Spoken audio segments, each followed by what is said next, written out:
for your honor. I'll be the hero that you're dreaming of. Let me forever make me eat leather and do some sandwich fighting with you. What the fuck happened? Did I get cut off again? It does this sometimes. Shit. Oh, wait a minute. There it is. Like a knight in shining armor from a long time ago. Oh no. I thought I had the mute on. Didn't. Now I do. Muted is on. Are you ready for some debates? Thursday night party. We got Frank and Al and Steve. It's gonna be a big party. I am so excited about this debate, honestly. Specifically how Trump is going to respond to being COVID ruined and gacked up, and also clearly in a death spiral where he is at some level aware of his position, even though he denies it, which means he might be completely buck wild in this thing. And apparently they're going to try to actually mute him. Very interested to see how that actually plays out. And if there's any willingness or on the part of the moderators to really try to rein him in if he doesn't want to be reined in. But maybe they put him on the rhino tranks to preserve the Senate. They're like, oh God, we can't let him go out here like this. And they just fucking take him down, and he like gets to half speed, and he's doing like chopped and screwed Trump, which is at least, you know, they could point to and say, see, he's not quite as erratic and manic and wild and seemingly on the verge of tears as he has been in every recent public appearance. We'll see. I mean, after that 60 Minutes interview, I mean, my God, the man is just a whiny bitch. It's kind of amazing.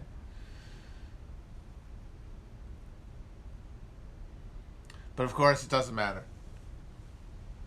It's all just a fun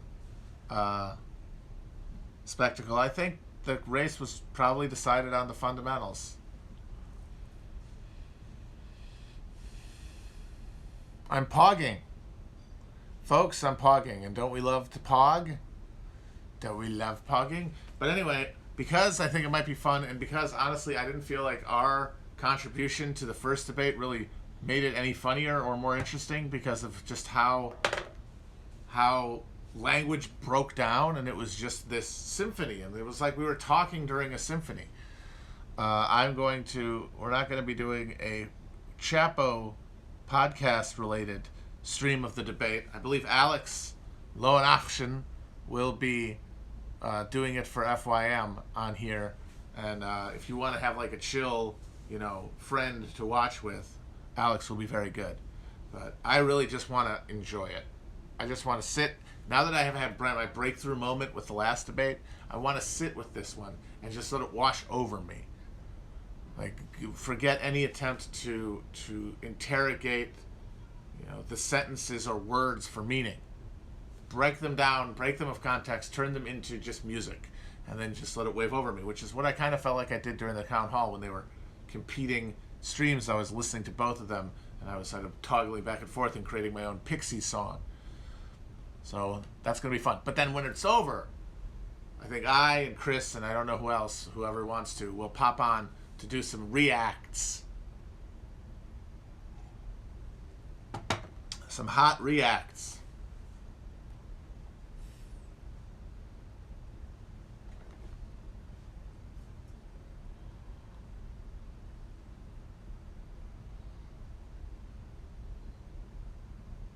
I don't think we never got that Suns debate. Never made up for the lost debate by giving us the Suns. It's tragic.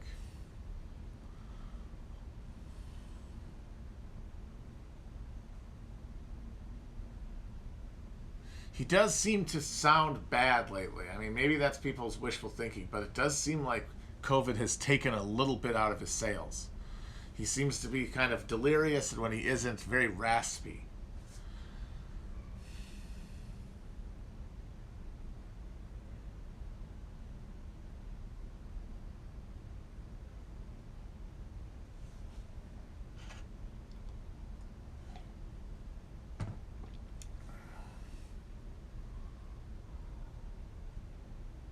I'm not sure all who will be in the post-debate stream. I know I will be, and I think Chris also. I hope Chris, since he runs the Discord thing.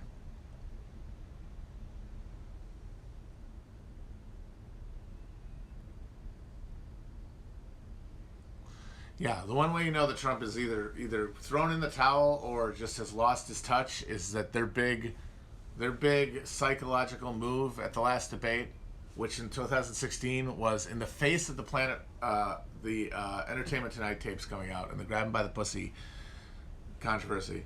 In the teeth of that, mere days later, he went out there and put all of he put a chorus line of Bill Clinton's most prominent sexual assault accusers in a row. I mean, absolute masterclass. This time it's some guy named Tony Baloney.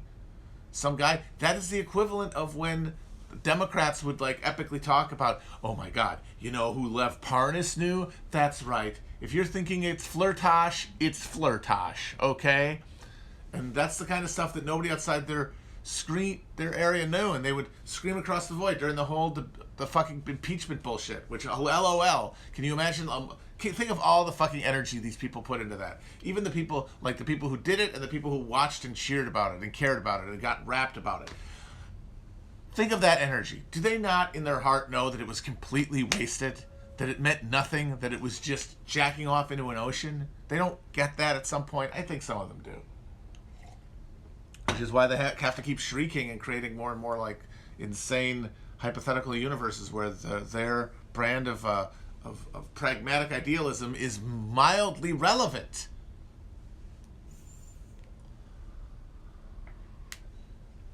So this would be like if this would honestly be like if say COVID hadn't happened, right? And the economy, like maybe we're seeing it start to cool off a little bit, which is what there were fundamentals that seemed to indicate that we were headed towards recession even before COVID. So, but maybe it's like it's not a huge drop, and then it's, that is honestly, even if it started then, that might be too early to really affect the election.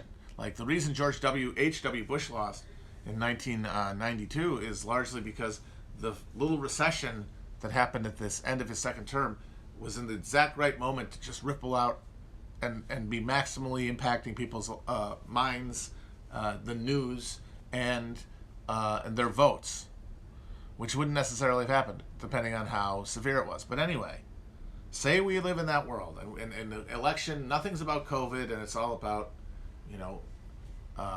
probably about Trump being corrupt, and probably more Russiagate stuff, and impeachment stuff, and maybe and like Trump is up by 5 going into election day at the national level, and the Democrats are going insane because how do people not get it? And their big coup de grace would be to bring out like Stephen Parsnip or one of the people that no one outside of the Rachel Maddow bubble knows, and put them in the front row to remind people about the Ukraine crimes or something. That would be as out of touch and ridiculous as him bringing Hunter Biden's crime buddy. No one gives a fuck. And it just goes to show that, you live by the sword, die by the sword in terms of, like that. Trump in 2016 ran a campaign that was effective in part because Trump knew what the people wanted because it was what he wanted. Having watched Obama be president for 8 years, and having been personally infuriated by Obama and by Democrats and liberalism in general as a result of his revulsion of Obama, he is able to articulate with perfect clarity the concerns of this dispossessed lumpen bourgeois we have in this country, he was able to affix to Hillary Clinton all of the horrors of the last 40 years, not just social liberalism, but economic neoliberalism. She was the avatar of all of it. And he was able to paint her in that way. And her personal corruption was able to be put into it. Her husband's sexual license was able to neutralize any attacks on Trump's personal virtue. This time, he spent the last 4 years not outside of the presidency. He has literally been dictating the news that he's been watching. while everyone else is watching him and trying to identify with him. And what that means is that he is now no longer able to pitch himself to a broad spectrum of, relatively uncommitted, less than partisanly identified voters, which is a lot of people, and which a lot of the dedicated partisans who make up the consumers of most political media have a hard time imagining, but it's true. And those are the people who make the decisions every fucking 4 years between one person winning and the other, and also who decides to come out and vote who wouldn't have otherwise. And none of that is getting. None of them care about Glorp Simpson and Flitch Doodleberg, just like they didn't care about the stuff with Trump and the Russians. It's the exact same sort of epistemic black hole. It's the same bubble, which goes to show that there really is no difference between these people. Even Trump, once he got into Hollywood, once he got into the White House, just turned into another disconnected Hollywood / Washington sicko. He even as he fought against what he saw as a hostile culture, he subconsciously absorbed all of their priors, including that people care about stuff like who Hunter Biden's co-criminal is. As though the Hillary Clinton thing had anything to do with the content of the case, like the emails themselves. It was what that represented about Hillary Clinton. And he could do that because he was challenging an incumbent. And now he is. And he's the incumbent. And he never learned how to realize he was in power because he's just been watching the presidency for the past 4 years.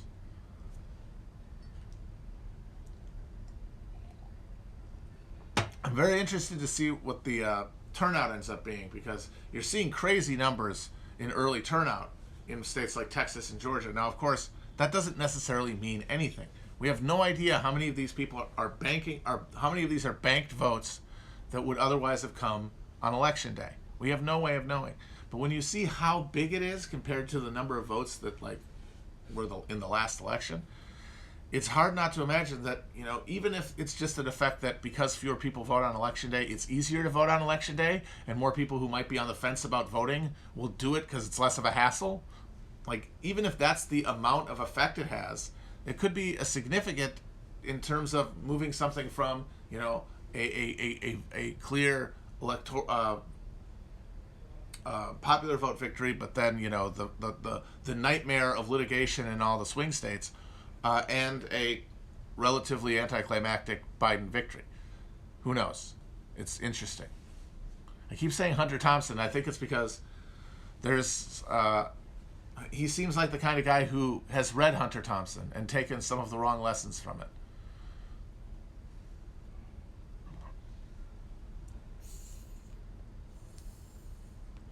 And I would say that the numbers of people voting is the thing that's more, at this point, interesting and dispositive than the polls, because obviously you can say the polls are wrong because they were wrong last time. I do think that Biden has a bigger and more durable lead than Hillary did at the same point. I'm pretty sure that's true. But even if you say they're still fucking up and the methodology's still wrong, and even if you assume it's in the same direction, I think just the trend of the polling plus the reality of all these early voting. There's two models here. There's a high turnout model and a low turnout model. Trump could win a low turnout model. In fact, a low turnout model probably favors a Trump victory over a Biden one. But Trump basically cannot win a high turnout election, because we know from the last 20 years what the GOP percentage of the vote is. Trump did not have any kind of big surge of support over previous Republicans. What he did is he had support in some different areas that were crucial for the electoral map because of our fucking electoral college. But overall, it was basically the same percentage. And the thing is that because of the electoral college and because of voter suppression and the explicit policy of the Republican Party wherever it's in power to make it more difficult to vote as a party policy, as a matter of platform importance, and that they've been successful at that.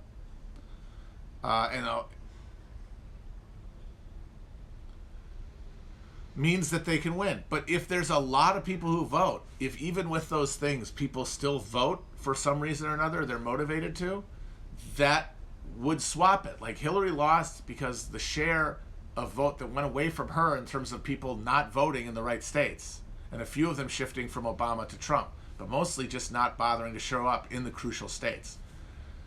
Those people likely are not going to come out to vote for Trump because those are not really politicized people, which means I don't think they're looking at the fucking coronavirus and saying, well, you know, it's all China's fault and fake news, because they don't. If they accepted his premise, they would already be on board. You know what I mean? Now, there is a theory that says that QAnon style shit and like the dissolving nature of reality and the way that we have totally just like stepped through the looking glass in terms of living within a spectacle, that maybe all of our understanding of like incentive structure and voting has been annihilated by our collective a nervous breakdown in the face of this overwhelming sea of information that cannot be traversed with any kind of certainty, that we basically have to drive ourselves insane and create fantastic rituals to charge sacred objects with power in order to scry meaning out of the darkness and chaos of online and the world around us. And so that means that why people are going to vote for who they do is almost quantumly improbable to predict, in which case anything could fucking happen. And I am not ruling that out. As I have said, I'm not going to be surprised by any outcome.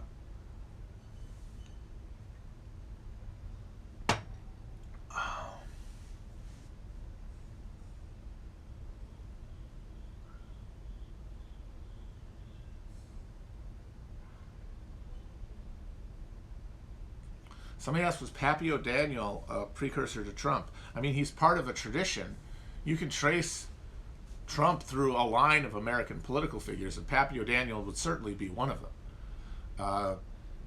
Papio Daniel is, of course, the name of the governor Mississippi governor in Oh Brother, Where Art Thou? And he is the guy who has a old-timey radio station that plays ads for his flour. That's a real guy, Papio Daniel, but he was not governor of Mississippi. He was Texas, and the thing that's I think is, and he was a guy who had started off as a like door-to-door flour salesman, and then become a flour wholesaler, and then sponsored a TV show or a radio station, a radio program of old-timey folk music, the Papio Daniel Flour Hour, and he became famous enough in Texas that he ran, I believe, for governor and then for senator. And he defeated Lyndon Johnson in Lyndon Johnson's first run for Senate in 1940, was it 1942 or 1940? I think it's 1940. And in that race, he lost because both O'Daniel and Johnson had certain rotten boroughs, like counties in Texas, where the local justice of the peace essentially controlled the votes and could determine how many votes the respective candidates got, and then just delivered them to the highest bidder, basically. And they both had these votes collected. And over the night, as the votes came in, the legitimate votes and the illegitimate votes, they would let them out sort of as needed, and there was always a staring contest about who would release their votes last, because once the enemy had released their last crooked votes, you knew then how many you needed, and that meant you could go over the top. And that's what happened, is that Johnson released his last counties prematurely because he felt like he had a big enough margin that he could just let them all out there to like flood it. But that gave Papio Daniel's people the number that they had to beat, and so they just scrawled it up and posted it, and boom, they won. And so that's the environment that Texas politics was like when he ran in 46, which he finally did win the landslide, the election where he got that nickname for a just absolutely crooked, completely stolen senatorial primary campaign against Coke Stevenson. That's a wild story. It's very that volume of the Caro. There's one of the early Caro volumes about LBJ is just about that means of ascent, basically, and it's fascinating. He's a little too easy on Coke Stevenson, who was an awful, just reactionary political figure and would have just been worse in office than Johnson. But it's a fascinating, like, minute by minute telling of it. And the funny thing is what ended up determining the vote after this crooked election that had this hugely disputed outcome, and like the Texas Ranger who killed Bonnie and Clyde had to have a showdown over the contents of a bank vault in Duval County, which was the crooked county that Johnson had was part of the Johnson fiefdom. And it ended up being officiated by the Democratic Party, because it was a Democratic Party primary. And the Democratic Party, at the end of the day, was full of New Dealers who wanted to see the New Deal succeed. And Coke Stevenson was anti-New Deal. So they picked Johnson. And the funny thing is, that's the right decision. That's the correct decision. If you're there, that's the correct decision. And if you don't understand that, it's because you believe these institutions serve any reason other than the pursuit of power. And that respecting them is going to save you from capital deciding to change the rules whenever it serves them to fuck you over.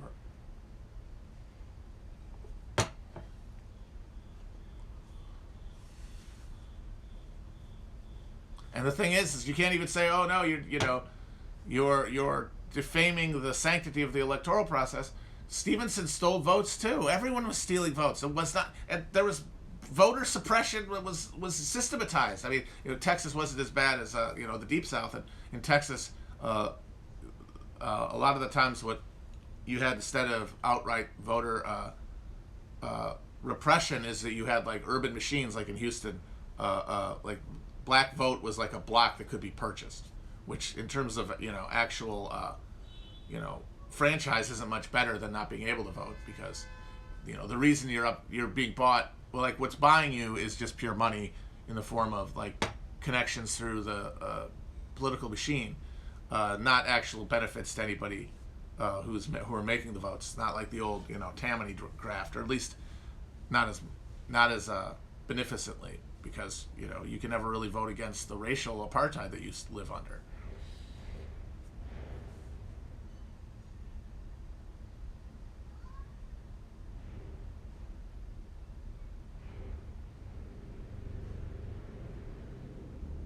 But anyway, that's an interesting story, and that's it definitely showed what Johnson was capable of. Holy fuck!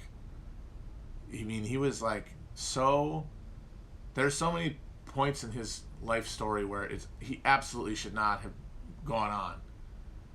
Not just that he grew up super poor. I mean, that's the thing that fired him, and it was the engine of his ambition. So that was necessary. That's origin story shit. But throughout his life, like he took a bunch of insane risks, and like that Senate seat was insanely a huge long shot to begin with, because Coke Stevenson was fucking beloved. He'd been a former 3-term governor. Everybody loved him. In fact, and it was like a Cincinnatus thing where he had gone back to his ranch, and they basically had to coax him out of retirement to come save the Democratic Party in Texas. And he was, and Johnson was like some, relatively young, fresh, relatively inexperienced congressman in a giant state like Texas, who had almost none of the name recognition, and he used all this money to do insanely innovative stuff. He had a helicopter he campaigned with, going around Texas in a fucking helicopter. Bought a ton of radio ads and just to get his name out there, and then had also to just steal a ton of ballots, just make a bunch of fake votes to be able to even compete for it.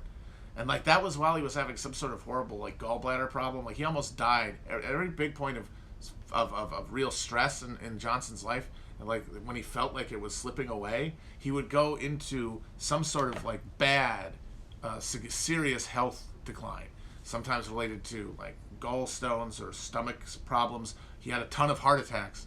In moments of real stress, he would essentially almost die, but then he would will himself back to life and to victory. The craziest one for me is that, I mean, unless It's unless you think he was in on the Kennedy assassination, in which case it makes perfect sense. But if you buy any version of the Kennedy assassination that does not involve Johnson being aware of it, for him it was just blind luck. He was on the verge of having a career-ending expose of his corrupt dealings as majority leader when he'd been in the Senate.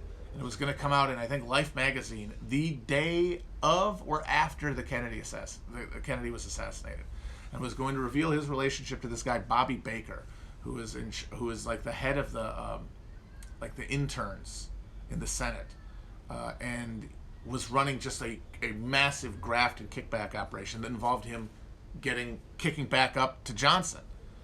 And they had him dead to rights. And then after Kennedy was assassinated, they pulled the story and it never came back.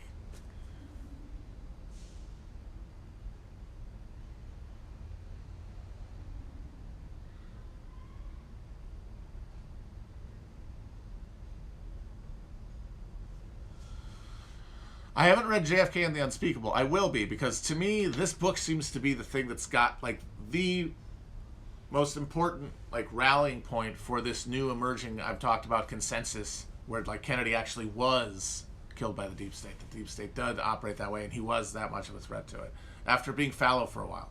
So I know this is a text I got to engage with, but it's on the list. I will read it shortly. I'm interested.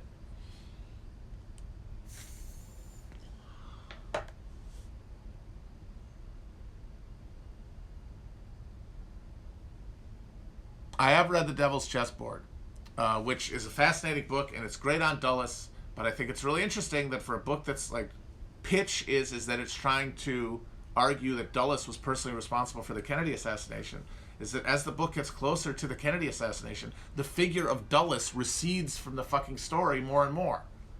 And it becomes much more conjectural, which, I mean, if I'm putting up suspects for deep involvement in the Kennedy assassination, like Alan Dulles is up there with like Lee Harvey Oswald, but I'm not sure. I'm not convinced is all. I am not convinced by any theories of the Kennedy assassination, I would say that, including the single bullet.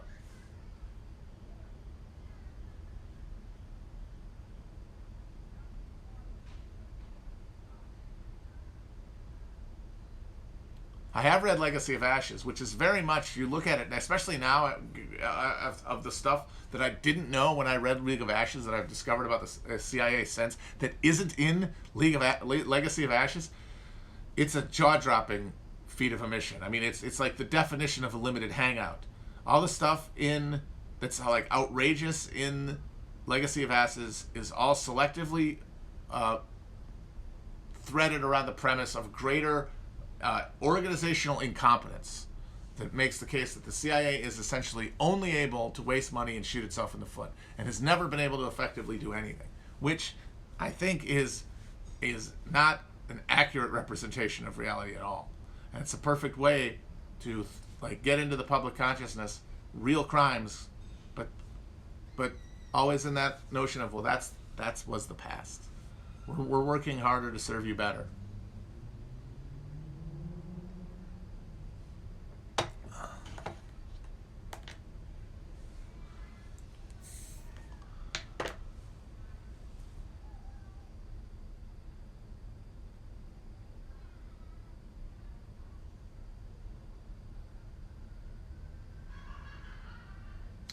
The Caro book that's about the 46 election is called Means of Ascent.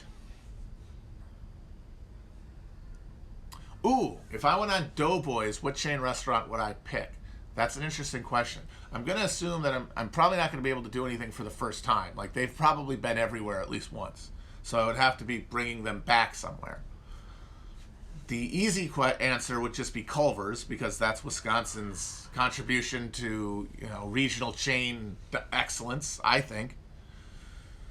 But honestly, I think I could probably have a more fruitful conversation, a more interesting conversation about Arby's.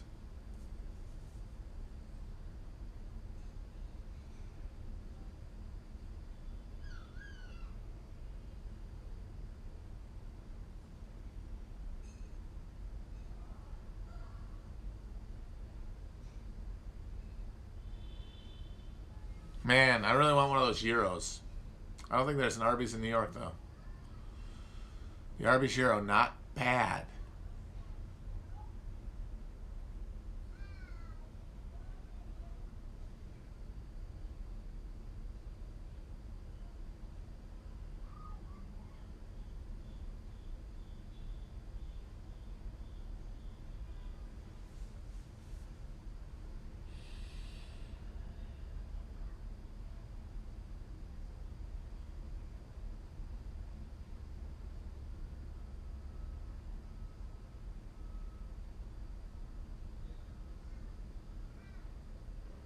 Somebody asked if they think that Gibbon is right that Christianity ended the Roman Empire and it wasn't gays. Well, it wasn't gays, obviously, but I'm not sure it was Christianity either. I'm pretty sure it was something more firmly fixed than a religious enthusiasm. I mean, a lot of me, I don't know that much, honestly, about the fall of Rome. I think that like climate and like agricultural yields had something to do with it. I mean, it wasn't that alone, but so you had that contribution of of an agricultural of like intensifying agricultural crises.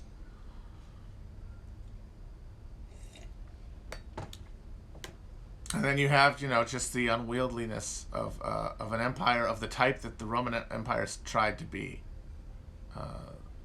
It was like it's fitting that a lot of the reforms of the late period involved delegating responsibility away from a single emperor because of how unviable it was.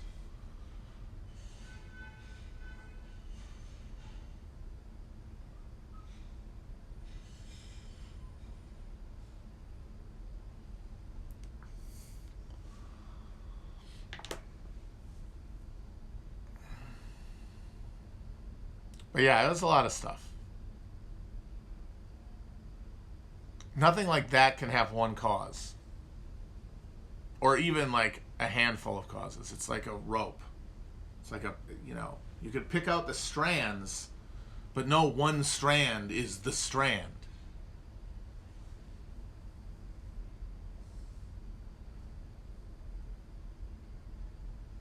But yeah, anyone who says it's any one thing is wrong.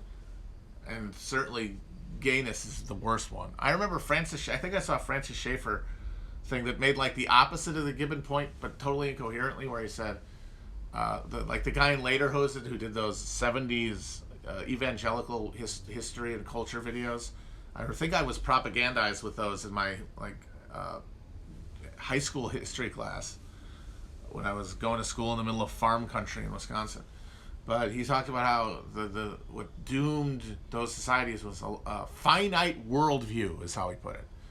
And I remember at the time just thinking, what do you mean? I mean, and my main issue with that is that the Roman Empire fell apart as it became Christian. So wouldn't that have prevented a collapse, the emergence of a Christian, ideology suffusing the empire? It's baffling. So yeah, no. If anyone's talking about single answers, they're just trying to get a rise out of people. The question is how those strands are entwined. It's all just like documenting connections, and figuring out how mechanisms work, as opposed to trying to sell a single patent explanation, which comes out of the sort of entrepreneurial nature of academia, sadly. Novelty is rewarded, so there's always a need to create schools of thought that require certain shibboleths and that lead you farther away from truth by pursuing it that way.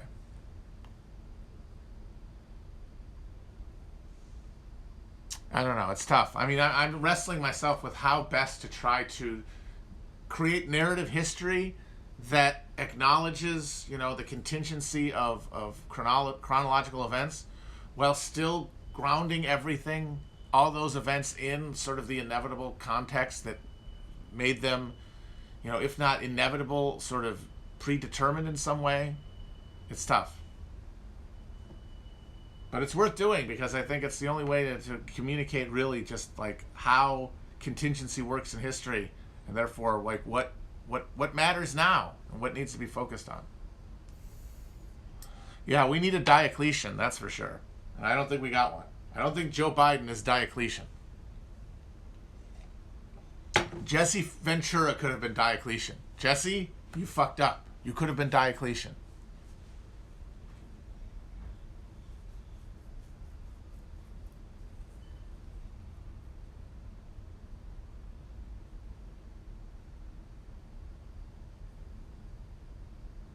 I am a shibboleth, damn it.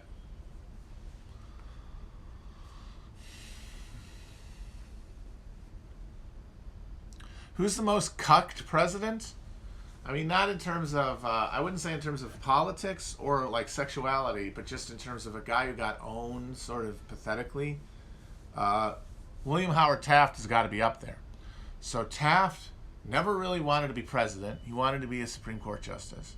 And he is essentially badgered into running for president by Teddy Roosevelt and his wife, who really wanted to be first lady. And to please both of them, he ran for president. Won. Almost immediately, his wife, who was very much looking forward to being first lady and living in the White House, had a fucking debilitating stroke. And the wind went out of his sails, and he just sort of went through the motions. And then, while he was being president, the guy who helped like drag him into it is yelling at him and saying he's not good enough, doing enough job, and then challenges him for president, and then runs against him and gets more votes, and gets more electoral votes, and becomes the last time one of the two major parties finished out of one or two in the electoral vote count, and the popular vote count for that matter. That's cucked. But he uncucked himself by later, finally, getting the job that he dreamed of when they made him Supreme Court justice, which is a nice little... maybe he got owned so bad that they had to give him a consolation prize. And lucky for him, it's what he wanted all along.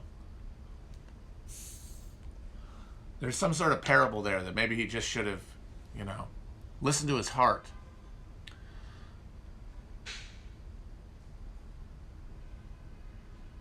No, there shan't be any acid this evening. No.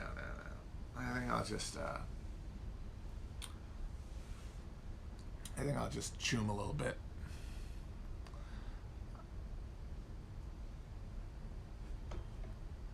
Who poops himself during the debate? Very good question. I got to think that with the COVID, Trump has got to be Mr. Incontinent right now.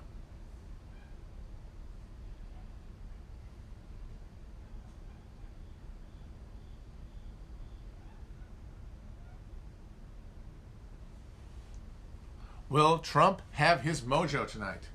This is the question. All signs point to no. All signs point to his mojo having departed him. He seems low energy. His instincts are all off. He's talking about stuff nobody cares about. If he goes up there and talks about Hunter Biden for an hour, he's going to lose, and badly. But, the universe has a way of preventing the shattering of consensus reality in one motion like that. We like to just wear away at the edges of reality and not rend it asunder because, I don't know, I'm just trying to explain how, in my gut, I have a feeling that it'll be kind of lower energy. He will be less disruptive. He won't look like terrible shit, and it'll kind of come off as a Trump win by being less of a circus.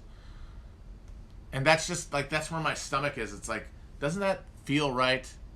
Like, having it be a real, Trump just wheezing like Baron Harkonnen and, flemming up and yelling about Tony Baloney in the front row and spewing, Gallagher all over the place. No, I just can't see it happening. Or Biden stroking out, as funny as that would be. I don't see that happening either.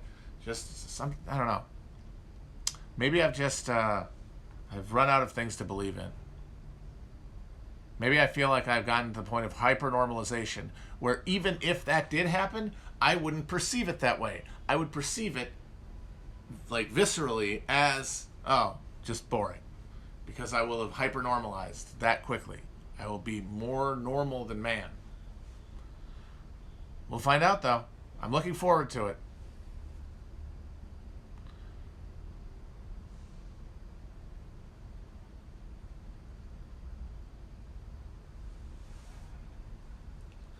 Someone asked, Enver Hoxha, cringe or based? I would say that Enver Hoxha is based cringe.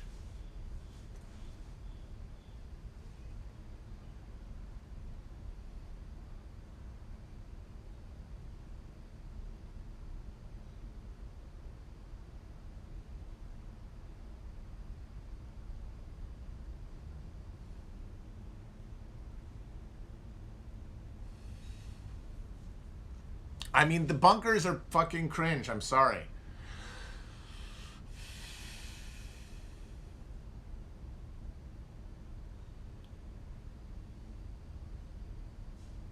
I will not be streaming the debate. Alex will be streaming the debate. I'm going to be watching at home and trying to let it wash over me. Trying not to feel like I have to have a response to anything. That's, I think, what really trips me up. Is I find myself feeling like I need to have a grab point to say something instead, and that's going to make it harder for me to just let it wash over me. So my hope is to just a symphony of sound.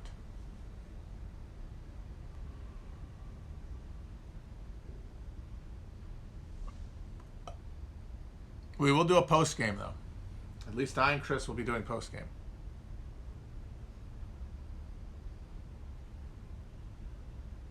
Chris might actually, looks like Chris might be on the debate as well with Alex, so there you go. I might pop on, who knows. We'll see how it goes. But I'm going to start off not on there.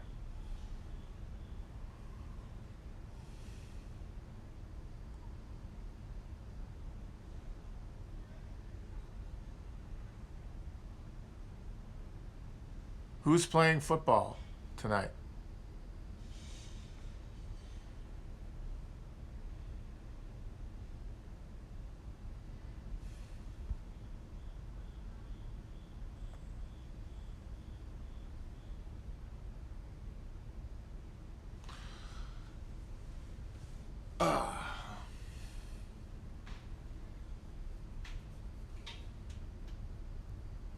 Somebody asks if I feel like Chapo in general is more disenchanted with the system than it was in 2016, and I would say absolutely, in the sense that we have had, after 2016, I think all of us had a feeling in that aftermath of that race, and then the aftermath of Trump winning, that there was a possibility to take the surprise bounty of the Sanders candidacy, which arrayed all these forces that were opposed to the Clintons, for whatever reason, good and bad, to rally around. And that could be the base for like a counter hegemonic, like self-consciously class-oriented political bloc within the Democratic Party that could seize control of its commanding heights and like reorient the party from there. And whether or not that is theoretically possible as a strategy, I think some people would say, prove you were wrong. I don't know if that's the case. I just know that the illusion that we have had been dissed from is the illusion that American politics in this year and the American electorate in this term, and their relationship to voting and their relationship to the media and their relationship to the economy and the electorship, the cultural like relationship of the classes to like the means of production and the means of cultural expression and the means and willingness to participate in electoral processes, they're all askew, and they do not add up to a force that can be harnessed to that end, at least not now. I mean, you could say that the campaign made mistakes, and I agree completely. People have been very upfront about a lot of tactical and strategic errors that the campaign made. Bad hires, from bad hires to bad strategy to a bunch of stuff. But when I look at the results, to me, it seems like there was an unmovable block of anti-Sanders conviction among somewhere around 55 to 60% of the broad Democratic primary electorate, if you like think of that as a stable grouping. And the only way it was going to overcome that was by energizing and engaging non-voters, non-participators in the Democratic primary system. And that failed to happen. And you can talk about why, but I think fundamentally it's because there are missing belts cultural conveyor belts between the political, the symbolic and meaning orientation around politics, and enough of the people you'd need to reach to swing the demographics of these primary races. So yes, I'd say, like, but the thing is that that's constructive because it tells you where you are. You know, it tells you what won't work, and it tells you what not to do again, and you got to move from there.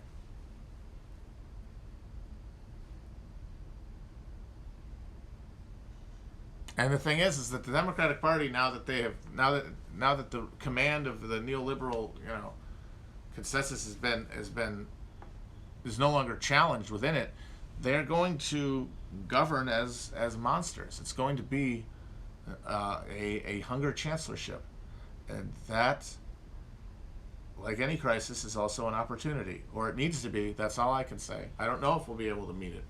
I don't know if we have the institutional flexibility or capacity to meet the moment. I'm skeptical, but at the same time, there's nothing else to do. So if enough people have that conviction, then that's all you actually need. But hitting that number is so hard because you never know what it is until afterwards. You'll never know what it was until after it's already happened. All right. Mad or cracked? This is funny.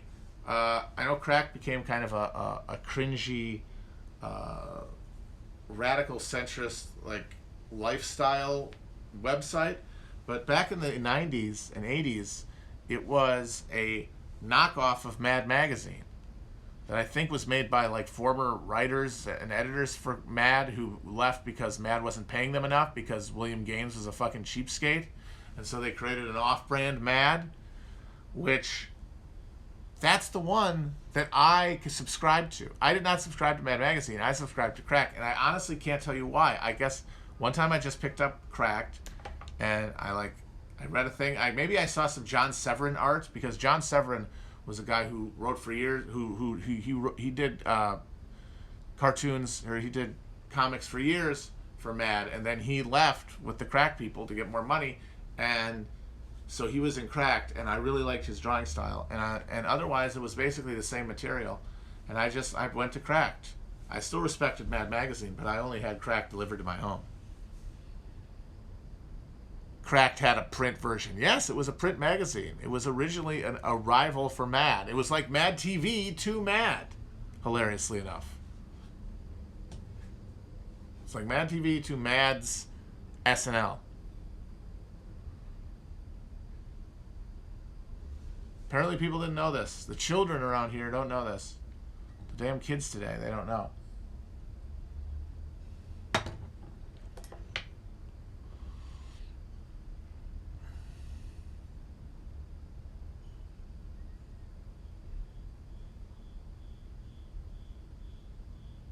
Yeah, Sean Baby was very funny. Sean Baby, early internet, for the old heads in the chat. The guys who invented a certain strain of web comedy. And of course, that's why you can't really go back and read it without cringing, because everyone talks like that now. It's like how Joss Whedon, for a while, it was kind of funny, and then it became monstrous. But it was good at the time. Fat Chicks and Party Hats is one of the funniest things I ever saw. I just cried reading that when I was a kid.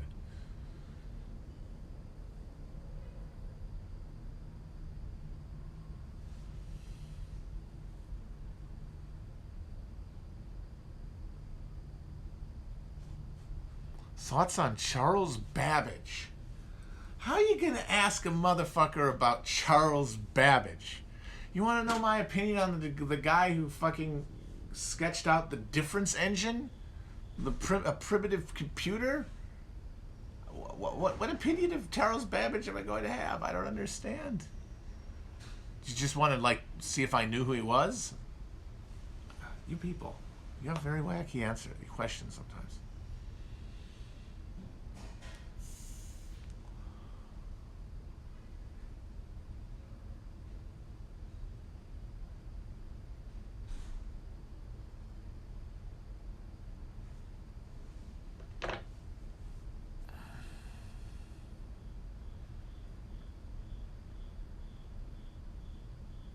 Somebody asked if Chapo is based or cringe, and I would say again, we are based cringe.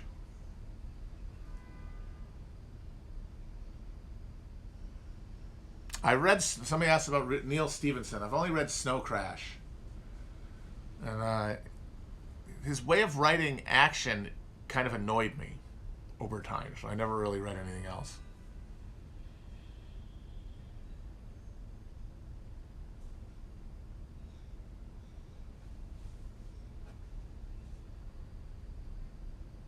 Someone wants my opinion on the Pythagorean Theorem. I really don't have one.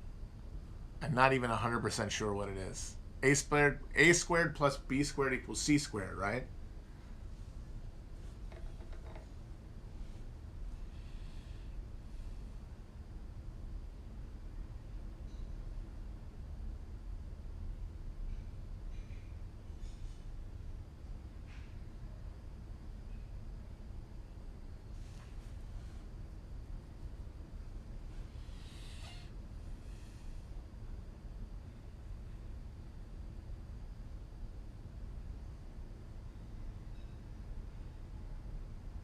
Am I voting? Yes, absolutely. I vote every time I can. I've only missed a few times. It's fun. I like it. I like the ritual. And I think there is something like in me, like at a civic level, I actually do think you should vote. Like, I think as someone who thinks ritual is important to reinforce behavior, that, obviously voting has way, way, way, way too much psychic significance for people, but it should have a little bit, and so it should contribute a little bit.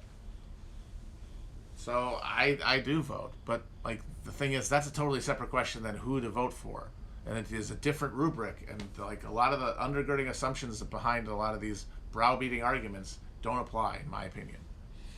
But like I said, I think I'm going to be writing in Hillary, because I think that'd be the funniest write-in.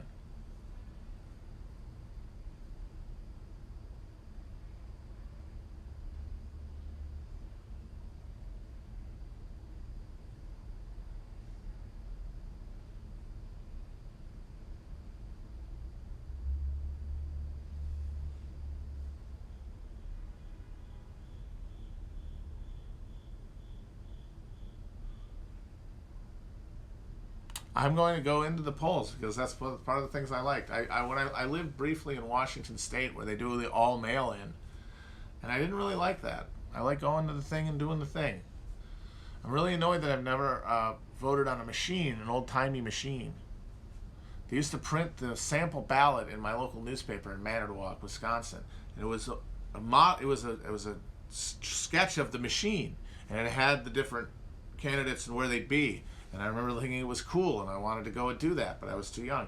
And then by the time I was able to vote, I lived in a different area where they did Scantron bubble sheets. And then I moved to New York, but right before or right after they got rid of the old machine. So I've never been able to go on a machine, which is a bummer. But I still like filling in the little bubbles, and I like most of all putting it in the machine and going bloop.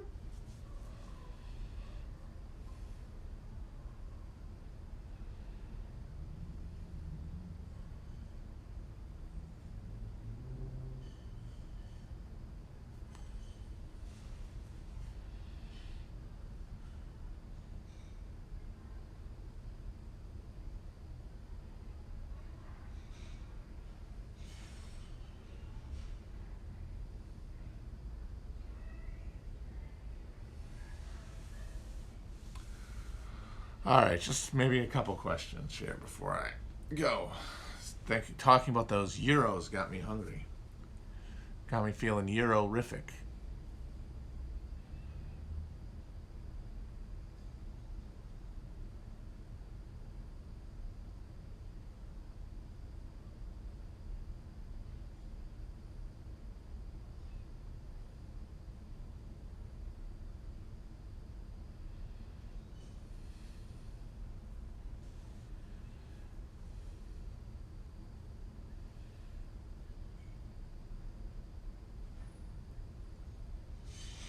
There goes my hero. Watch it as he goes.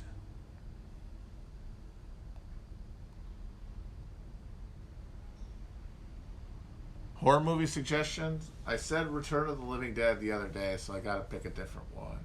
On the zombie tip, it's actually available on you can just watch it on YouTube. Peter Jackson's Dead Alive, also known as Brain Dead. That's one of the bloodiest films ever made. Delightful splattercore slapstick. Not very fun, not very scary, but very enjoyable.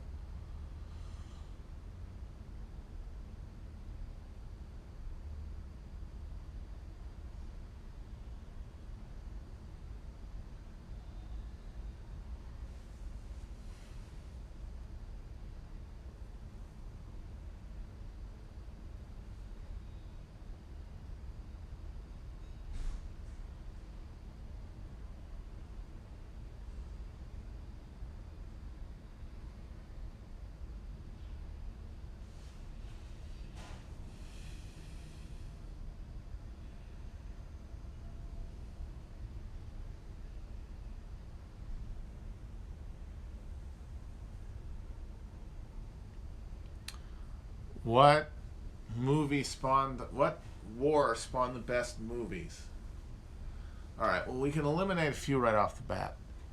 Revolutionary War, what? The Patriot? That's about it. War of 1812? I believe there's a movie about the Battle of New Orleans with Charlton Heston as Andrew Jackson, but that's basically it. Maybe there's some terrible movie about the writing of the fucking Star Spangled Banner or something. Civil War, considering how big a part of America's like historic memory it is, it's kind of stunning how few really great Civil War movies there are. I think Glory is a really good movie. I think it's a great movie. I'm sorry. I know, no. White saviors, yes, I understand. There's a lot of issues with what stories get told in Hollywood, but the way that story was told, I thought was good. But man, it's a thin rank past that. I mean, what are we talking? Birth of a Nation, which you could say is bad politics, but is a good movie at the time. I honestly do not get. I can't watch a silent film and like appreciate it. I can't do that. I don't have that film historian thing of going like, wow, I can put myself in the head of somebody who was impressed, by seeing the train go by on a screen. Like, I'm sorry, I'm not that person. I'm not that rube. I cannot be impressed by this. But whatever. Gone with the Wind, same deal. What else? Gettysburg, which is pretty much dog shit, and then Gods and Generals, which is, swear to God, one of the worst films ever fucking made. It's stunningly. There's like a John Huston Red Badge of Courage of the 50s, I think. It's crazy how few Civil War movies there are, especially considering how many crazy good stories there are you could do about the Civil War. But so that's not on the table for sure. World War I, we got Sergeant York, and of course, All Quiet on the Western Front. Wings, Paths of Glory, that's pretty good. So we're getting a little better there. Then World War II, of course, there's a lot of bad World War II movies, obviously, but because of just how many World War II movies there are also a lot of good ones. There's a lot of good World War II movies, Kelly's Heroes, Sands of Iwo Jima, The Longest Day, The Big Red One, oh shit, Saving Private Ryan, sorry, it's a good movie, Thin Red Line, Midway, not Pearl Harbor, that's a bad movie, the fucking Heartbreak Ridge or whatever the fuck, Hacksaw Ridge. I mean, that movie was a little sappy, but it had some awesome action scenes. Awesome war scenes. Tora, yeah. Guns of Navarone. Von Ryan Express. That's a fun movie where where Frank Sinatra and a bunch of Allied POWs hijack an Italian train to try to escape.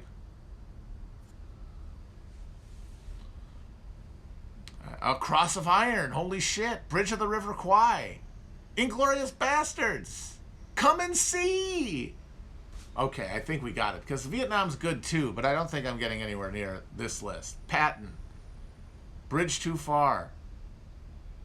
Dirty Dozen is good. The Great Escape, holy shit. God, I mean, it was like the big good thing we did as a civilization.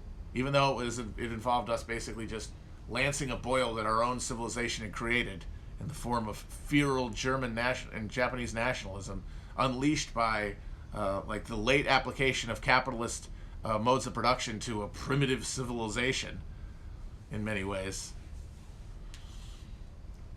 Catch-22 is not bad. Oh man, Memphis Belle. I saw that movie a million times as a kid. Love it.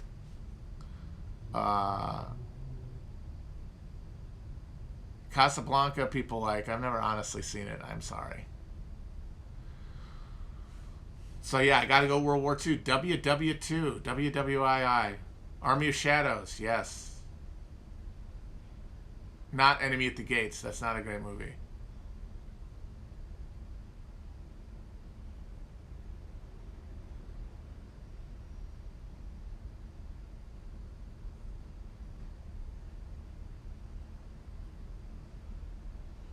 I would like to see some more Spanish Civil War movies. Although Spanish Civil War does not have a lot of pageantry, honestly.